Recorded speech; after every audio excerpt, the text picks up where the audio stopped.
Wigeze kubona amanota yose muri Kamisi ariko ukibaza utese nayohereza gute kwa dosi? Cyangwa se ukibaza uko waha umwarimu uburenganzira bwo guhindura amanota yamaze gukorera submit? Muri iyi video turakwereka from A to Z uko wakoresha Kamisi neza, uko winjiza amanota neza, uko wareba abarimu n'amasomo mu ishuri ushinzwe, nuko waha abanyeshuri contact marks and comment, no kohereza report kwa dosi nta makosa. Utesa Technology Solution, igisubizo ku ikoranabuhanga rigezweho. Utarakora subscribe wakora subscribe, bityo ntihazagire video nimwe igucika kuri iyi channel yacu. Intambwe ya mbere ni ukwinjira muri Kamisi. Urafungura browser Chrome cyangwa se Microsoft Edge.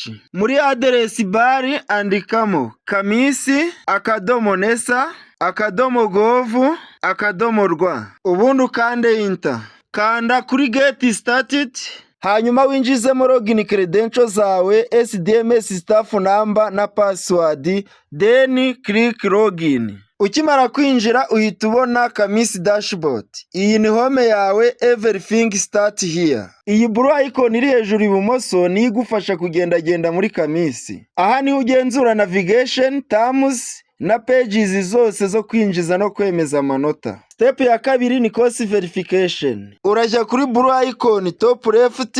Mbere yo kwandika amanota hari ikintu cy'ingenzi cyane, course verification. Kanda kuri course verification, ukande kuri ya blue icon itakiri ubururu cyangwa handi hose kuri dashboard. Mbere ya byose reba amasomo kwanditseho, yarebe neza. Mu gihe usanze hari amasomo kwanditseho kandi utayigisha, cyangwa amasomo wigisha atagaragara, ntukomeze. Ugomba guhita umenyesha dosi cyangwa head teacher bagufashe kubikosora. Iyi step irinda amakosa akomeye muri report. Step ya gatatu, max recording. Urajya kuri blue icon, noneho turinjira mu gice nyamukuru, max recording. Kanda kuri max recording, uje kuri ya blue icon ariko itakiri ubururu cyangwa handi hose kuri dashboard. Ukimara kuhagera urahita ubona compression rate. Ibara ry'icyatsi risobanura ko amanota yamaze kuba submitted. Ibara ry'umuhondo risobanura ko amanota akiri draft. Ibara ry'umutuku risobanura ko amanota ataratangira kwinjizwa muri Kamisi. Kwinjiza amanota, ikibanze urahera kuri end of unit, nyuma ukurikizeho end of term. Scroll left, ukande kuri edit max. Niba ari ubwa mbere ugiye kwinjiza end of unit, kanda kuri end of unit, hanyuma ukande kuri create draft. Shyiramo amanota umwe umwe, komeze wandika amanota. Niba hari umunyeshuri utarakoze end of unit cyangwa se end of term, urakanda kuri utu tudomo dutatu, uhitemo missed, bivuze ko atayikoze. Iyo urangije gushyiramo amanota yose, kanda kuri save max. Uje kuri submit max. Iyo ubonye message nk'iyi, kanda kuri remove invalid max ukomeze. Niba utu tuntu twose tuvivuye, kanda kuri approve max. Aha niho amanota ahita yoherezwa kwa class teacher. Ubu noneho twinjire muri end of term. Urajya kuri add assessment, select end of term, ukande kuri create draft. Mu kwinjiza amanota ukoresha inzira imwe nk'iyo twakoresheje kuri end of unit. Ukinjiza amanota kuri buri munyeshuri. Mu gihe urangije kuyashyiramo, kanda kuri save max, uje kuri submit max.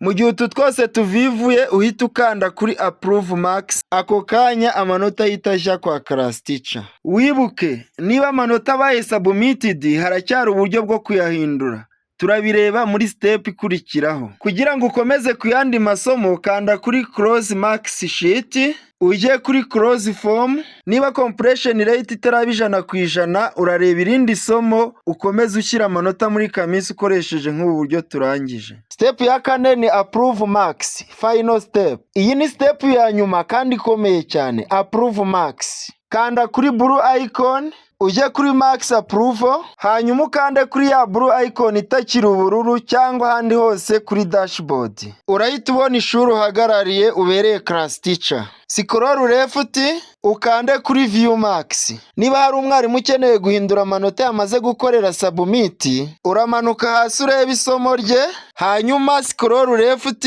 nka class teacher ukanda kuri reject, bigatuma nyiri iryo somo abona uburenganzira bwo guhindura amanota niba yari yibeshye. Icyitonderwa: niba nka class teacher warangije kohereza ripoti kwa dosi mbere yo gukora reject, abayobozi dosi head teacher nibo bagomba kubanza gukora reject, class teacher agakurikiraho. Nanone ushobora kureba abarimu bahawe amasomo mu ishuri ryawe. Hejuru y'amasomo kanda kuri load teachers details, aho ubona amazina yabo na telefone numbers. Biroroshye kubahamagara igihe bibaye ngombwa.